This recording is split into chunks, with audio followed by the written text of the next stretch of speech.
నమస్తే వార్తలకు స్వాగతం. ఈనాటి వార్తా విశేషాలు చూద్దాం.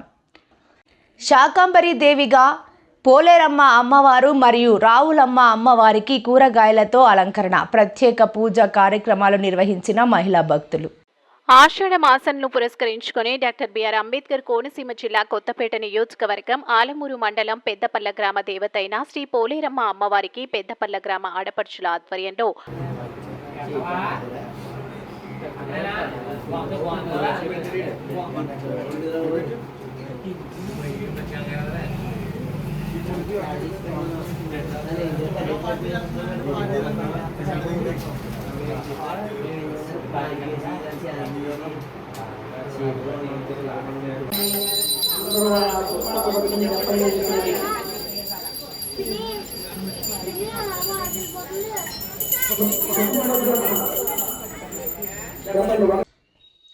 ఆముదాల వలస మండలంలోని నిమ్మతోరాడ్ల గ్రామం సెగిడి వీధిలో పగటిపూట వీధి లైట్లు వెలుగుతుండటంపై గ్రామస్తులు ఆవేదన వ్యక్తం చేస్తున్నారు. దీనివల్ల విద్యుత్ వృధా అవుతోందని, ఇది పంచాయతీకి ఆర్థిక భారం కలిగించవచ్చని వారు తెలియజేశారు. సమయానికి వెలిగేలా ఎంసీబీలు ఏర్పాటు చేయాలని అధికారులను కోరుతున్నారు.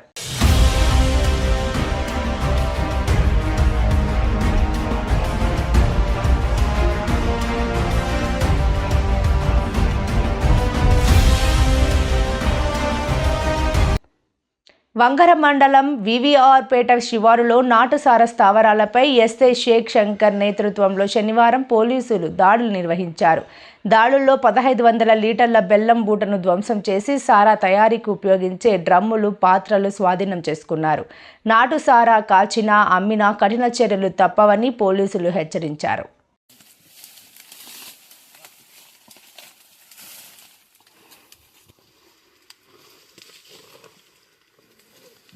భారతదేశ చార్టర్డ్ అకౌంటెంట్స్ ఫ్యాక్టరీ గుంటూరు నగరం ఆశ్చర్యకరంగా గుంటూరు సిటీ వైద్యులు, ఇంజనీర్ల కంటే ఎక్కువగా సీఏలను తయారు చేస్తోంది. వ్యాపారం ఎక్కడ ఉంటే భారత్ అక్కడ ఉంటుంది, భారత్ ఎక్కడ ఉంటే అక్కడ ఐసీఏఐ ఉంటుంది.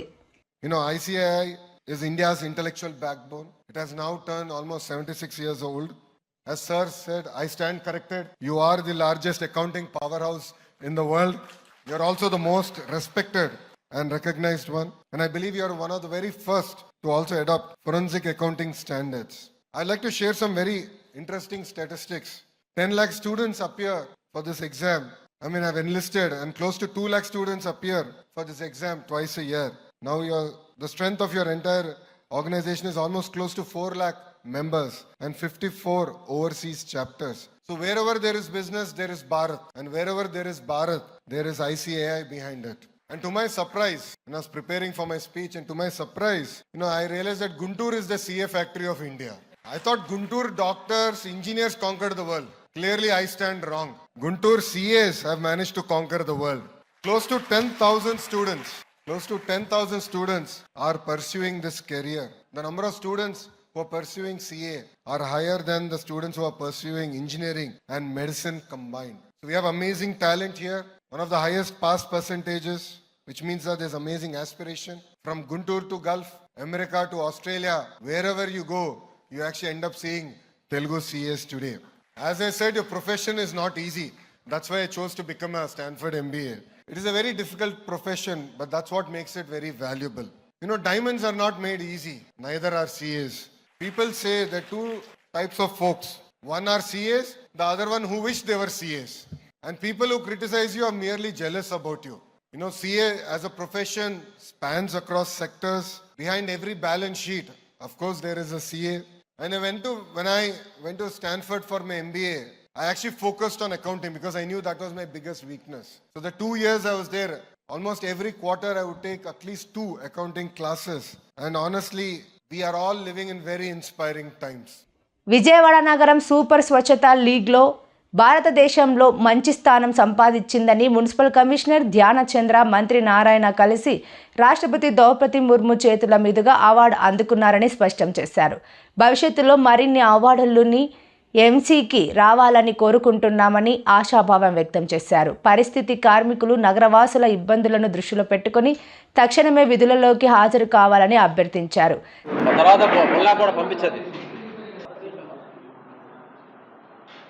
అందరికీ నమస్కారం.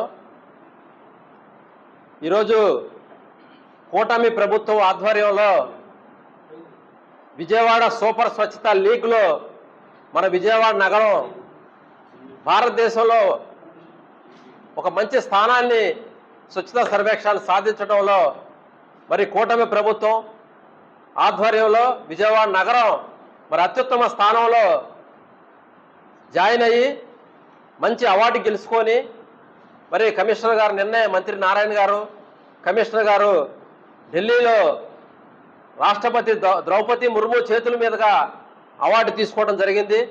దానికి కూటమి కార్పొరేటర్లు మేమందరం కూడా అభినందనలు తెలియజేస్తూ ఇంకా రానున్న రోజుల్లో విజయవాడ నగరానికి ప్రథమ స్థానం భారతదేశంలో స్వచ్ఛతా సర్వేక్షణలో రావాలని చెప్పి కోరుకుంటూ, ఇది కూటమి ప్రభుత్వం, ఇక్కడ పనిచేస్తున్నటువంటి కార్మికులు, కమిషనర్ గారు, ప్రజలు వీళ్ళందరి సహకారంతో ఈ అవార్డు వచ్చింది కాబట్టి విజయవాడ నగర ప్రజలకి శుభాకాంక్షలు తెలియజేస్తూ, మరి ఈరోజు ప్రథమంగా ప్రెస్ మీట్ పెట్టడానికి కారణం పారిశుద్ధ్య కార్మికులు సమ్మెలో ఉండటం వల్ల వాళ్ళు పార్కుల వాళ్ళకి, అలాగే వాటర్ సప్లై వాళ్ళకి, అలాగే ఇంజనీరింగ్ సెక్షన్ వాళ్ళకి మద్దతు ఇచ్చారు. అది మీ ఇష్టం. కానీ విజయవాడ నగర ప్రజలందరూ కూడా ఇప్పుడు ఈ వర్షాకాలం మరి పారిశుద్ధ్య కార్మికులు లేక ఎక్కడికక్కడ రోడ్ల మీద చెత్త చేరి దుర్గంధంతో మరి తీవ్ర ఇబ్బందులు పడుతున్నారు. కాబట్టి మీరు తక్షణమే పారిశుద్ధ్య కార్మికులు విధులకి హాజరు కావాలి అని చెప్పి మేము విజయవాడ కూటమి కార్పొరేటర్లుగా మేమందరం కూడా పారిశుద్ధ్య కార్మికులను మరి మేము కోరుతున్నాం. మీకేదైనా సమస్యలు ఉంటే ప్రభుత్వం దృష్టికి తీసుకెళ్దాం. ప్రభుత్వం మీ సమస్యల మీద చర్చిస్తుంది, సానుకూలంగా కూడా స్పందించే అవకాశం ఉంది. కాబట్టి మరి ఇప్పుడు ఓకే, మరి అందరికీ నమస్కారం అండి. మరి ఈ సమ్మె చేస్తూ ఉన్నారు స్ట్రీట్ లైట్ వాళ్ళు, అదేవిధంగా వాటర్ సెక్షన్ వాళ్ళు, అదేవిధంగా శానిటేషన్ వాళ్ళు, అదేవిధంగా పార్కుల వాళ్ళు, ఈ నలుగురు కూడా సమ్మె చేయటం వారి హక్కుల్ని అడగడం తప్పు కాదు. కానీ ఇట్లాగా సమ్మె చేసి పనిచేసే వాళ్ళని ఇబ్బంది పెడతాం అయితే అది తప్పు. ఎందుకంటే నేను ఎందుకంటానంటే ఇవాళ నీళ్ళు చాలా విలువైంది. ఇవాళ ప్రతి ఒక్కరికి కూడా నీళ్ళు లేకపోతే ఇవాళ బయటకు వచ్చే పరిస్థితి లేదు ఇంట్లోంచి. ఇవాళ ఎన్ని రకాలుగా ఎన్ని డివిజన్లో విజయవాడ నగరంలో ఎంతమంది ఇబ్బంది పడుతున్నారో అది గమనించాల్సిన అవసరం ఉంది. నాయకులు కూడా చెప్పాల్సిన అవసరం ఉంది. నేను ఒకటే అడుగుతా ఉన్నా, ఇప్పుడు పనిచేస్తూ సమ్మె చేసుకోవచ్చు, ఒకరోజు పనిచేసి ఒకరోజు దానికి ఒక విధానం ఉంది. అదే మరి నాయకులకి బాగా తెలుసు. ఇవాళ మూతి కడుక్కోకుండా ముట్టి కడుక్కోకుండా వీళ్ళు బయటికి రాగలరా? ఇవాళ ప్రజలు ఎంత ఇబ్బంది పడుతున్నారు ఒక్కసారి ఆలోచించండి. బాధతో చెప్తున్నారు, ఆవేదంతో చెప్తున్నారు, కొండ ప్రాంత ప్రజలు అల్లోలక్షలు చేరుతున్నారు. నీళ్ళే అయ్యా మాకు ముట్టి. ఇదే చెప్పింది ఒక ఆడపిల్ల, బాబాయ్ మాకు నీళ్ళు బాబాయ్, మా పరిస్థితి ఏంటి బాబాయ్, మేము మూతి ముట్టి కడుక్కో అవసరం లేదా అని అడిగింది. దీనికి ఇది సమాధానం చెప్పాలి. ఏ రకంగా చేస్తున్నారు స్ట్రైకు? ఒక సిస్టమ్ ఉంది. ఇప్పుడు ఇదే ఐఎన్టీసీ వాళ్ళు చేస్తున్నారు. కాదు, ఇది కరెక్ట్ కాదు, ప్రజలు ఇబ్బంది పెట్టకూడదు అని వాళ్ళు బయటకు వచ్చేసారు. వాళ్ళకి అభినందనలు చెప్తా ఉన్నా. ఒక ఆలోచన విధానం అద్భుతంగా ఉంది. ఎందుకంటే మనం ఒకరోజు పనిచేసి ఒక పూట పనిచేసి ఒక పూట నిరసన తెలపచ్చు. మీరు అడగటం తప్పని మీరు ఇవ్వాలనే మేము కోరుకుంటాం ప్రభుత్వం. కానీ ప్రభుత్వం వచ్చి ఇవాళ అన్ని పథకాలు ఇవ్వకపోతే మీరే కాల్ చేస్తారు హామీలు ఇచ్చి. మరి అన్నీ ఒక్కోటి చేసుకుంటూ వస్తున్నారు. వాళ్ళ ఆర్థిక పరిస్థితిని బట్టి చేస్తారు. ఖచ్చితంగా చంద్రబాబు గారు ఏదైతే మాటిస్తారో అది ఖచ్చితంగా తూచా తప్పకుండా కూడా చేస్తారు. అది చంద్రబాబు గారి గొప్పతనం. అంతేగాని ఇవాళ మీరందరూ కూడా వాళ్ళని పిలిచి ఇది 10 గంటల పని చేపిస్తారు, 12 గంటల పని చేపిస్తారు అని చెప్పి మీరు పిలవటం, మరి వాళ్ళకి మద్దతు ఇవ్వాలంటాం, ఇది ఎంతవరకు కరెక్ట్ అని అడుగుతా ఉన్నా. మరి మీరు అదే ప్రకారంగా నీళ్ళు ఆ కాలువలో చెదారం ఆ కాలువలో మరి నీళ్ళు మీరు కడుక్కోకుండా మూతి కడుక్కోకుండా మీరు బయటికి రాగలరా అది అడుగుతా ఉన్నా. వాళ్ళకి నీళ్ళు ఇవ్వద్దు, వీళ్ళకి ఇవ్వద్దు, సైకిల్ చేసేయండి. ఎవరైనా ఇచ్చేవాళ్ళు ఉంటే ఇవ్వనవద్దు. ఏ రకరకాలుగా ఆలోచనలు చేస్తా ఉన్నారు. ఇది తప్పు కదా అని అడుగుతా ఉన్నా. ఒక్కసారి ఆలోచించండి. మరి వర్కర్స్ అందరికీ కూడా పాదాబంధనాలు చేస్తున్నాం. ఇంతకుముందు పాదాలు కడిగాం, ఇప్పుడు పాదాబంధనాలు చేస్తున్నాం. డ్యూటీలకు ఎక్కండి. దయచేసి నగర ప్రజల్ని మరి వాళ్ళని అర్థం చేసుకోవాలని, వారి నీళ్ళు ఇవ్వాలని మరి మనసారా కోరుకుంటూ మీకు మరొక్కసారి పాదాబంధనాలు నాయకులు కూడా చెప్తా ఉన్నా. అయ్యా పంపించండి, డ్యూటీలకు పంపించండి. వారిని ప్రభుత్వం చూస్తుంది. మరి ఎందుకంటే ఇచ్చే ఆలోచనతో ప్రభుత్వం కూడా ఉంది కనుక మీరు దయచేసి వారిని పనులకు పంపించండి, వారి విధులకి ఆదరమ్మనండి.